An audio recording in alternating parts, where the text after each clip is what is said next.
ஆன்மீக புராண வாக்குறுதிகளுக்கு அமைவாக டேவிட் பாதையை அமைப்பதற்கான அடுத்த கட்ட நகர்வுகளை ஆரம்பித்த நெட்டன்யாஹூ.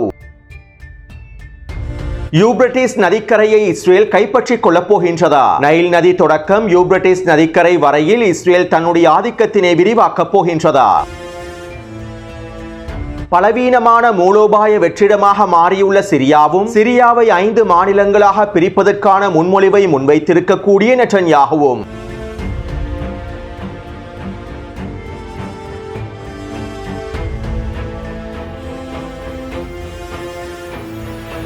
சிரியாவிலே இஸ்ரேலிய ஆக்கிரமிப்பு சுதந்திரமாக செயற்பட்டு வருகின்றது. கடந்த 3 வாரங்களாக இஸ்ரேலிய ஆக்கிரமிப்பு சிரியா முழுவதும் தாக்குதல்களை விரிவுபடுத்தியுள்ளது. குறிப்பாக சிரியாவின் ஹமா பிரதேசத்திலும் பல்மெரா பிரதேசத்திலும் இருக்கக்கூடிய இராணுவ கட்டளை தளங்களை இஸ்ரேலிய ஆக்கிரமிப்பு முழுமையாக தரைமட்டமாக்கியுள்ளது. இந்த இராணுவ தளங்களை சிரியாவினுடைய இடைக்கால அரசாங்கம் துருக்கிக்கு வழங்குவதற்கு தயாராக இருந்தது. துருக்கியினுடைய இராணுவ தளங்கள் சிரியாவிற்குள்ளே அமைக்கப்படக்கூடாது என்பதற்காகவுமே இஸ்ரேலிய ஆக்கிரமிப்பு குறித்த இராணுவ தளங்களை முழுமையாக தரைமட்டமாக்கி இருந்தது. இஸ்ரேலிய ஆக்கிரமிப்பினுடைய இந்த தாக்குதல்களை தொடர்ந்து நாங்கள் இஸ்ரேலோடு மோதல்களை ஏற்படுத்துவதற்கு விரும்பவில்லை. சிரியாவின் அரசாங்கத்திற்கும் இஸ்ரேலுக்கும் இடையிலான உறவுகளை வலுப்படுத்துவதற்கான இறையாண்மையை நாங்கள் மதிக்கின்றோம். மேலும் சிரியாவிலே நாங்கள் இஸ்ரேலுக்கு எதிராக எந்தவிதமான தாக்குதல்களையும் மேற்கொள்வதற்கு விரும்பவில்லை என துருக்கியினுடைய வெளியுறவுத்துறை அமைச்சரும் தெரிவித்திருந்தார். இன்னும் ஒரு விதத்தில் குறிப்பிடுவதாக இருந்தால் சிரியாவுக்குள்ளே இஸ்ரேலிய ஆக்கிரமிப்பு எந்த விரிவாக்கத்தினை மேற்கொண்டாலும் சிரியாவுக்குள்ளே இஸ்ரேலிய ஆக்கிரமிப்பு உச்ச வான்வழி தாக்குதல்களை மேற்கொண்டாலும் துருக்கியினுடைய இராணுவ தளங்களை இலக்கு வைத்து தாக்குதல்களை மேற்கொண்டாலும் நாங்கள் இஸ்ரேலோடு மோதலுக்கு செல்ல போவதில்லை என்பதனை வெளிப்படையாக துருக்கி அறிவித்திருந்தது.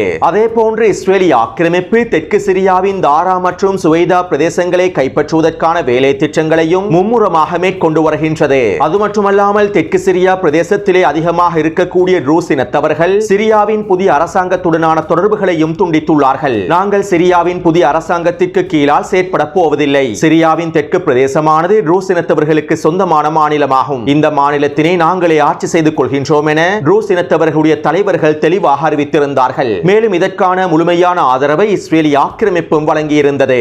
அது மட்டுமல்லாமல் தெற்கு சிரியாவிலே ரூஸ் இனத்தவர்கள் இராணுவ சபையை அமைத்து இராணுவ குழுக்களின் மூலமாக தாரா மற்றும் சுவைதா பிரதேசங்களையும் தங்களுடைய கட்டுப்பாட்டுக்கு கீழால் கொண்டு வந்துள்ளார்கள். குறித்த வரைபடத்திலே நீல நிறத்தினால் காண்பிக்கப்பட்டிருக்கக்கூடிய பிரதேசங்கள் அனைத்தும் தற்போது ரூஸ் இனத்தவர்களுடைய கட்டுப்பாட்டுக்கு கீழால் கொண்டு வரப்பட்டுள்ளது. மேலும் இந்த தாரா மற்றும் சுவைதா பிரதேசங்களில் இருந்து சிரியாவின் அரச படைகளாக அடையாளப்படுத்தப்பட்டிருக்கக்கூடிய எஸ்டிஎஸ் படைகளும் முழுமையாக வெளியேறிவிட்டன.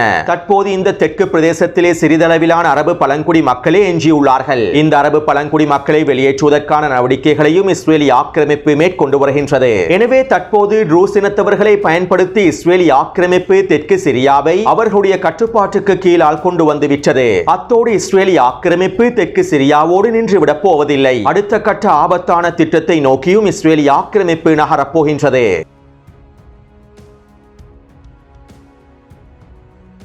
துருக்கியின் ஆதரவோடு பல பயங்கரவாத குழுக்களை ஒன்றிணைத்து சிரியாவை கைப்பற்றியதற்கு பிறகு சிரியா ஒரு மூலோபாய வெற்றிட பிரதேசமாக மாறியுள்ளது. சிரியாவிலே ஈரானினுடைய ஆதிக்கம் நீக்கப்பட்டதற்கு பிறகு சிரியா ஒரு மூலோபாய வெற்றிட பிரதேசமாக மாறியுள்ளது. இன்னும் தெளிவாக குறிப்பிடுவதாக இருந்தால் மேற்கு மத்திய கிழக்கினுடைய இதயமாக இருக்கக்கூடிய சிரியா பலவீனமான பிரதேசமாக மாறியுள்ளது. சிரியாவை ஒரு பலவீனமான பிரதேசமாக மாற்ற வேண்டும் என்பதற்காகவும் சிரியாவை ஒரு பலவீனமான புள்ளியை நோக்கி நகர்த்த வேண்டும் என்பதற்காகவுமே இஸ்ரேலிய ஆக்கிரமிப்பும் அமெரிக்காவும் பல வருடங்களாக வேலை திட்டங்களையும் முன்னெடுத்து வந்தது. இதற்கமைவாகவே தற்போது ஜூலானியின் ஆட்சி அமைக்கப்பட்டு சிரியா ஒரு பலவீனமான புள்ளியாக மாற்றப்பட்டுள்ளது. இதனாலேயே சிரியாவை ஜூலானை கைப்பற்றிக் கொண்டதும் இஸ்ரேலிய ஆக்கிரமிப்பு தெற்கு சிரியாவினூடான தரைவழி தாக்குதல்களையும் ஆரம்பித்தது. சிரியா ஒரு பலவீனமான புள்ளியாக மாறியதும் சிரியாவினுடைய பிரதேசங்களை கைப்பற்றிக் கொள்வதற்கான தாக்குதல்களை இஸ்ரேலிய ஆக்கிரமிப்பு உடனடியாக ஆரம்பித்தது. தற்போது சிரியாவினுடைய இடைக்கால அரசானது ஒரு மிகப்பெரிய பலவீனமான அரசாகவே திகழ்கின்றது.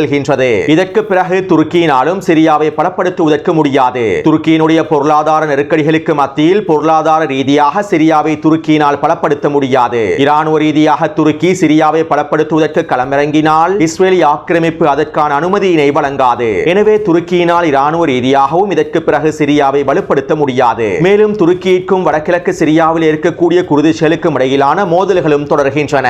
அத்தோடு வடகிழக்கு சிரியாவானது குர்திஷ்களுடைய கட்டுப்பாட்டிலேயே இருக்கின்றது. ஜூலானி குர்திஷ் படை தளபதியுடன் ஒப்பந்தங்களை மேற்கொண்டாலும் இந்த ஒப்பந்தமானது சிரியாவின் வடகிழக்கு பிரதேசத்தினை சிரியாவின் இடைக்கால அரசாங்கத்தோடு உத்தியோகபூர்வமாக இணைக்கவில்லை. மேலும் இந்த ஒப்பந்தமானது பேரளவில் மேற்கொள்ளப்பட்டிருக்கக்கூடிய ஒப்பந்தமாகவே காணப்படுகின்றது. மேலும் இந்த ஒப்பந்தத்தினை நடைமுறைப்படுத்துவதில் பல்வேறுபட்ட சிக்கல்களும் காணப்படுகின்றன. அதாவது பலவீனமான ஜூலானியினால் சிரியாவின் வடகிழக்கு பிரதேசத்தினை சிரியாவுடைய புதிய அரசோடு இணைக்கவே முடியாது. எனவே தற்போது இலக்கம் 1 குறிப்பிடப்பட்டிருக்கக்கூடிய தெற்கு சிரியா பிரதேசம் இஸ்ரேலின் கட்டுப்பாட்டில் இருக்கின்றது. இலக்கம் 2 குறிப்பிடப்பட்டிருக்கக்கூடிய வடகிழக்கு பிரதேசம் குர்திஷ்களுடைய கட்டுப்பாட்டில் இருக்கின்றது. மேலும் குர்திஷ்களுக்கு அமெரிக்காவும் இஸ்ரேலும் முழுமையான ஆதரவை வழங்குகின்றது. அதே போன்று இலக்கம் 3 குறிப்பிடப்பட்டிருக்கக்கூடிய சிரியாவின் வடக்கு பிரதேசம் துருக்கியினுடைய கட்டுப்பாட்டில் இருக்கின்றது. துருக்கியினுடைய ஆதரவு படைகளான SNA படைகள் குறித்த பிரதேசத்தினை முழுமையாக கட்டுப்படுத்துகின்றார்கள். இப்படியான நிலைமையில் கடந்த 3 நாட்களுக்கு முன்பு இஸ்ரேல் அமெரிக்காவின் மூலமாக துருக்கிக்கு ஒரு முன்மொழிவு ஒன்றினை முன்வைத்துள்ளது. இந்த முன்மொழிவு தொடர்பாக டொனால்ட் ட்ரம்பும் நெட்டன்யாகுவும் சந்தித்த வேளையிலும் கலந்துரையாடல்கள் மேற்கொள்ளப்பட்டிருப்பதாகவும் தெரிவிக்கப்படுகின்றது.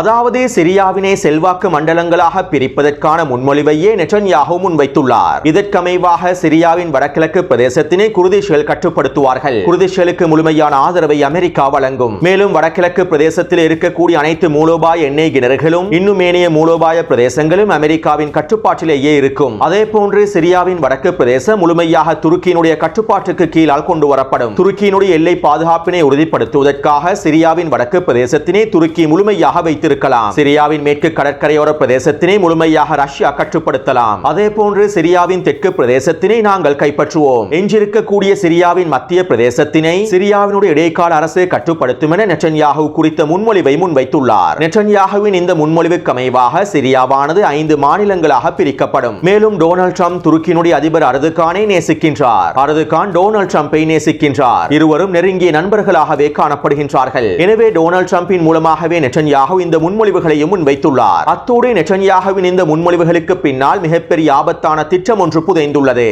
அதாவது நெட்டன்யாகு டேவிட் பாதையை அமைப்பதற்கான திட்டங்களையே வகுத்துள்ளார்.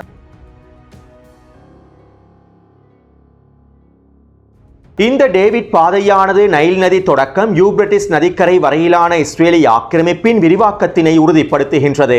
இஸ்ரேலிய ஆக்கிரமிப்பு நைல் நதி பிரதேசத்திலே தன்னுடைய ஆதிக்கத்தினை செலுத்துகின்றது. அமெரிக்காவுக்கும் இஸ்ரேலுக்கும் அடிமையாக இருக்கக்கூடிய அரசாங்கமே தற்போது எகிப்தில் காணப்படுகின்றது. இதன் மூலமாகவே நைல் நதியினுடைய ஆதிக்கத்தினை இஸ்ரேல் கட்டுப்படுத்துகின்றது. அதே நேரம் இன்னும் இஸ்ரேலிய ஆக்கிரமிப்பு யூப்ரட்டிஸ் நதிக்கரையை கைப்பற்றவில்லை. தற்போது இந்த யூப்ரட்டிஸ் நதிக்கரையை கைப்பற்றுவதற்கான வேலை திட்டங்களை தான் நெட்டன்யாகு ஆரம்பித்துள்ளார். டேவிட் பாதை என்பது சிரியாவின் ஆக்கிரமிக்கப்பட்ட கோலன் குன்று பிரதேசத்திலிருந்து தெற்கு சிரியா வழியாக யூப்ரட்டிஸ் நதிக்கரை வரை இருக்கக்கூடிய பிரதேசமாகும். சிரியாவின் தெற்கு பிரதேசத்தையும் வடகிழக்கு பிரதேசத்தையும் இணைக்கக்கூடிய மிக முக்கியமான மூலோபாய பிரதேசமாகவே இந்த பாதை காணப்படுகின்றது. கிரேட் இஸ்ரேல் திட்டத்தின் மிக முக்கியமான மூலோபாய மைய திட்டமாகவே இந்த டேவிட் பாதை காணப்படுகின்றது. குறித்த வரைபடத்தில் மஞ்சள் நிறத்தினாலும் நீல நிற கோடுகளினாலும் காண்பிக்கப்பட்டுள்ள பாதையே டேவிட் பாதையாகும். இந்த டேவிட் பாதையின் மூலமாகவே சிரியாவின் தெற்கு பிரதேசமும் வடகிழக்கு பிரதேசமும் ஒன்றிணைக்கப்பட போகின்றது. மேலும் இந்த டேவிட் பாதையின் மூலமாகவே இலக்கம் 5 குறிப்பிடப்பட்டிருக்கக்கூடிய யூப்ரட்டிஸ் நதிக்கரை பிரதேசத்தையும் இஸ்ரேலிய ஆக்கிரமிப்பு கைப்பற்ற போகின்றது.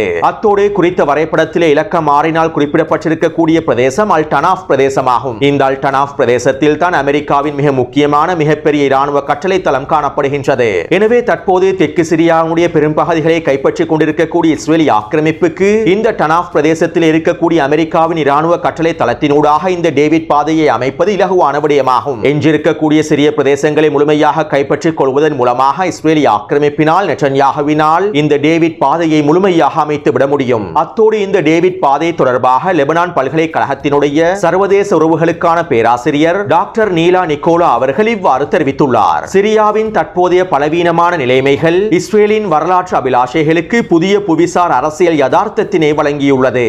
இஸ்ரேல் தன்னுடைய மேலாதிக்கத்தினை விரிவுபடுத்துவதற்காக மேற்கு மத்திய கிழக்கினுடைய இதயத்தில் டேவிட் பாதையை அமைக்கப் போகின்றது. இதற்காகத்தான் இஸ்ரேல் பல நாட்களாக காத்திருந்தது. மேலும் சிரியாவில் இருக்கக்கூடிய சிறுபான்மை மக்களான குர்திஷ் மக்களோடும் ரூஸ் இனத்தவர்களோடும் இஸ்ரேல் நெருங்கிய தொடர்புகளையும் வைத்துக் கொண்டது. அவர்களுடைய உரிமைகள் பாதுகாக்கப்பட வேண்டும் என்றும் அவர்களுக்கு தனியான மாநிலங்கள் உருவாக்கி கொடுக்கப்பட வேண்டும் என்றும் இஸ்ரேல் 1960ஆம் ஆண்டுகளில் இருந்து வேலை திட்டங்களை ஆரம்பித்திருந்தது. நைல் நதியிலிருந்து எப்படியாவது யூப்ரட்டிஸ் நதிக்கரையை அடைய வேண்டும் என்பது அவர்களுடைய ஜியோனிச மத நம்பிக்கையாகவும் இருக்கின்றது. இந்த டேவிட் பாதையானது ஒரு ஆன்மீக புராண வாக்குறுதியை பிரதிபலிக்கக்கூடிய பாதையாகும். யூதர்களுடைய ஆன்மீக புராண வாக்குறுதிகளில் இந்த டேவிட் பாதையானது மிக முக்கியமான இடத்தை பிடித்துள்ளது. இஸ்ரேலை சுற்றியிருக்கக்கூடிய அரபு சுவர்களை துளைப்பதற்காகவும் அதன் புவிசார் அரசியல் வரம்பை நீடிப்பதற்காகவுமே இந்த டேவிட் பாதை அமைக்கப்பட போகின்றது. மத்திய கிழக்கு பிராந்தியத்தில் இஸ்ரேலினுடைய மிக முக்கியமான ஆதிக்கத்தினை நிலைநிறுத்துவதற்கான ஒரு மிகப்பெரிய கோட்பாடாகவே இந்த டேவிட் பாதை காணப்படுகின்றது.